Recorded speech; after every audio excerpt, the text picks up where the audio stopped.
नाज़िन दादू में योम आशूर ते करबला जे शहीदन के भेटा पेश करण लाइ जुलूस कढिया विया आहिनि। तफ़सील ॿुधाए रहियो आहे नवीद कुरैशी। अॼु 10 मुहर्रम हराम जो ॾियारो आहे। दादू शहर जे अंदरि जेके सिक्योरिटी इंतज़ाम आहिनि इंतिहाई सख़्तु कया विया आहिनि ऐं SSP दादू इहो चवणु आहे त कंहिं बि अणवंदड़ वाक़े खे मोड़ ॾियण लाइ रुॻो दादू शहर में न पर सॼे ज़िले जे अंदरि सिक्योरिटी इंतज़ाम सख़्तु कया विया आहिनि ऐं रंजिश जी जेका नफ़री आहे उहा मुक़ररु कई वई आहे। ख़ासि करे जेको ॾिठो इहो वियो आहे त इमाम बारगाहूं या मस्जिद जे ॿाहिरां जेको पुलिस जी नफ़री मुक़ररु कई वई आहे त जीअं को बि अहिड़े क़िस्म जो अणवंदड़ वाक़ियो पेश न अची सघे। हिन वक़्तु जेको दादू सिविल दादू में जेका एमरजेंसी लागू कई वई आहे त को बि कहिड़े क़िस्म जो ज़ख़्मी अचे थो उनजो बर वक़्तु इलाजु कयो वञे ऐं जेका सॼे ज़िले में जेके तक़रीबन 300 खां वधीक जेके इलाइक़ा आहिनि हसास करार ॾिना विया आहिनि उते बि जेका पुलिस जी वॾी नफ़री मुक़ररु कई वई आहे त जीअं को बि अहिड़े क़िस्म जो अणवंदड़ वाक़ियो पेश न अची सघे। पर दादू जे अंदरि दादू ख़ासि करे दादू शहर जे अंदरि जेको मुख़्तलिफ़ इलाइक़नि में पुलिस जी जेके नफ़री मुक़ररु कई वयूं सिर्फ़ु इन करे कई वयूं आहिनि त जीअं को अणवंदड़ वाक़े खे मुंहुं ॾेई सघिजे ऐं न्याज़ नंगर ऐं सभिनी जो जेको सिलसिलो आहे उहो जारी ऐं सारी आहे।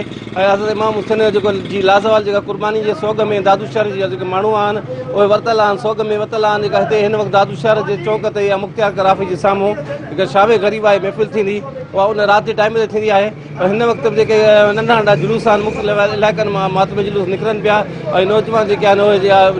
जेके बि गमगीन माण्हू आहिनि उहे मुख़्तलिफ़ इलाइक़नि में उहे मातम कनि पिया ज़ंजी ज़नी कनि पिया या सीना ज़नी कनि पिया। उन्हनि खे मुख़्तलिफ़ इलाइक़नि में जेको वॾे में वॾो जुलूस जेको निकितो अॼो के ॾियारे ते उहो मोहसिन शाह कब्रिस्तान हिन वक़्तु जे भरिसां उतां निकितो आहे।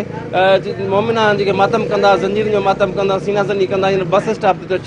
मजलिस जेका थी उन खां पोइ जेको दादू शहर में नंढा नंढा जेके मातमी जुलूस निकिरंदा और सभु गॾिजी शाम जो जेको हिते गॾु थींदा न्यू चौक वटि जिते मजलिस शाम ग़रीब कई वेंदी। जी दादू शहर जे अंदरि मुख़्तलिफ़ तंज़ीमुनि पारां जेको असगिरा स्टूडेंट ऑर्गेनाइज़ेशन पारां या ॿी तंज़ीमूं उन्हनि पारां जेको कैंपूं लॻाई वयूं आहिनि हिते मेडिकल कैंप जे हर साल जीअं साल बि लॻाई वयूं आहिनि। उन कैंपुनि में जेको ख़ासि करे जेको